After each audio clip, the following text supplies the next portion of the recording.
Hey y'all, I'm back with a DIY video, and this time I'm going to be showing you guys how I created some planner stickers just using stamps and some markers, and also a couple of tools, and I'll walk you through that in just a second. So I'm starting with some stamp sets just pulled from my stash, and I'm simply just going to use some of my some of my inks to stamp those right onto some sticker paper. Now this sticker paper is 8.5 by 11, and it's just label paper. So if you go to like an office supply store, you should be able to find it. It's just a huge sheet of sticker paper. It's not like little small individual labels. And it's by Avery, and I'll link that down below. So I'm just doing some repeat stamping with some different stamps. I'm not trying to get it perfect or anything like that. And I'm going to show you what I do with these here in a little bit. I'm going to use the same stamp set, and I really apologize. I don't have the packaging anymore for this stamp set. I'm going to guess that it's a jelly bean soup stamp set that we got in a Hip Kit Club a few years ago, but I honestly can't remember, and it didn't have any labeling on the stamp set itself. So because this stamp set is not photopolymer, and because of the paper isn't like the highest quality paper for stamping, the images don't come out perfectly, but I'm totally okay with that, and especially because I'm going to be cutting these up and using them on my planner, it does not bother me one bit. So like I said, I'm just doing some repeat stamping with the same stamp set, and then I'm going to move on to another stamp set here in a little bit. I'm using a couple different inks, but mostly I'm using either Studio Calico or Kelly Perky inks. I also have a couple of just Hero Arts shadow inks as well.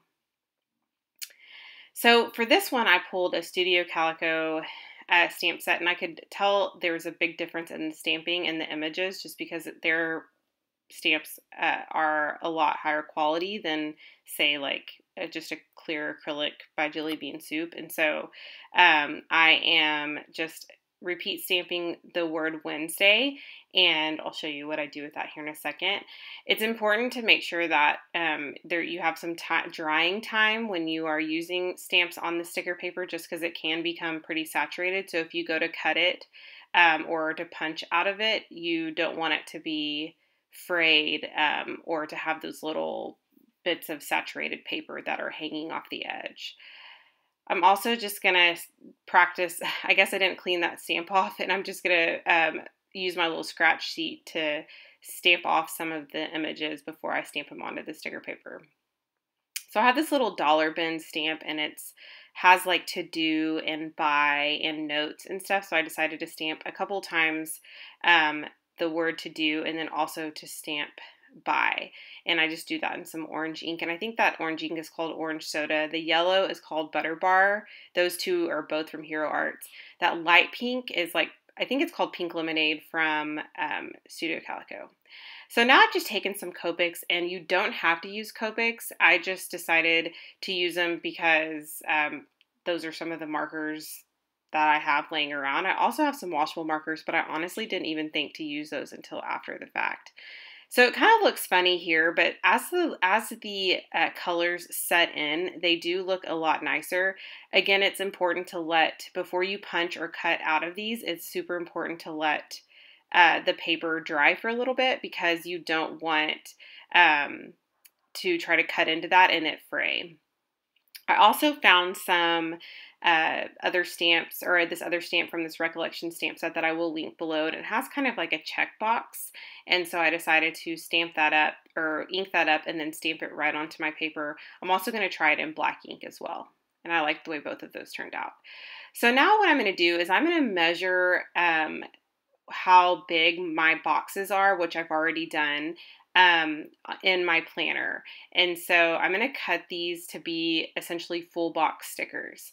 And you can really do that with any repeat stamping. You don't have to use words. You don't have to even use like the tape pattern. You can use hearts or clouds or whatever you have in your stash. And then halfway through this video, I realized that I've never taken the plastic off of my Fiskars trimmer. And I realized that with both of my trimmers today. So I accomplished that.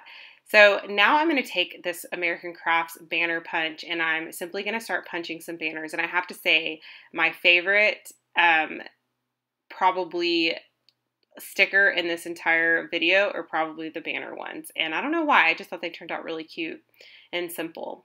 I'm also going to take a circle punch and a cloud punch and just start punching away in different, whatever I have left over of those patterns. And I also, you can barely see it, but that one that I just punched just now, it has like little dotted lines to where you could write like little notes or a little to-do list. And I simply just punched around the dotted lines so that you would have a little sticker for like a to-do list. And I noticed that when I'm planning, those are the things that I run out of the quickest. Like those little boxes that are just simple and plain that you can stick in your planner where you can write like a to-do list down. I run out of those so quickly. And so I decided to kind of make my own today. So now for the Copic markers, I've let those dry a little bit before I started punching. Again, you can use washable marker, but you do have to make sure, especially with those markers, that that you allow it drying time before you start punching or cutting into them. Because of the sticker paper, because this paper is so thin, you don't want to take the chance of them fraying, and it could ruin your punch probably too. So I am going to cut out this last box, and then I'm going to show you in these final photos how they turned out.